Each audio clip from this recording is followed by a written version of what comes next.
Dobrý deň, pán Mečíš, vítajte v Poprade. Ako sa vám páči atmosféra na našom turnaji? Ďakujem za privítanie. Ja som veľmi rád, že môžem sa zúčastniť tohoto turnaja a som veľmi rád, že sa podarilo uskutočniť ďalší ročník. Držím veľmi palce, ja si myslím, že je tu vidieť pekný tenis, aj svetoví hráči, takže aj je na čo sa dívať a je to veľmi prospešné pre náš tenis. Máte nejaké osobné spomienky na tento región, alebo ste tu dnes prvýkrát v takejto tenisovej súvislosti? V žiadnom prípade to nie je prvýkrát. Viem, že sa tu odohrával aj turnaj Challenger v minulosti, teraz 5. ročník turnaja Future.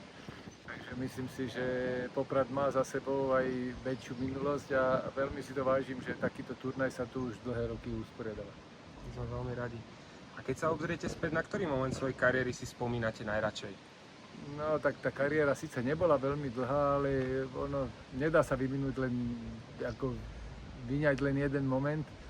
Od mala to bol taký život pre mňa celý ten tenis aj v klube a podobne, takže každý ten turnaj mal niečo iné do seba. Samozrejme tie najväčšie výsledky, čo si ľudia pamätajú, to dá takú satisfakciu.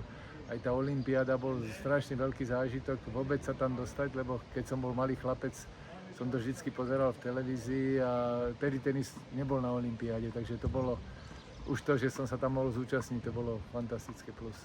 A v čom bol tenis za vašich čas iný v porovnaní s dneškom? Tak všetko sa vyvíja, všetko má svoju evolúciu a tenis je stále rýchlejší. Myslím si, že hrá sa stále na rovnaký kurt, podobnými loptičkami, trošku rakety sú rýchlejšie a ľudia sa stále zlepšujú, stále to ide dopredu.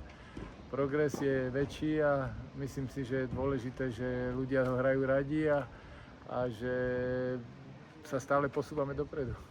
Veľmi pekne ďakujem a prajem pekný deň. A ja podobne.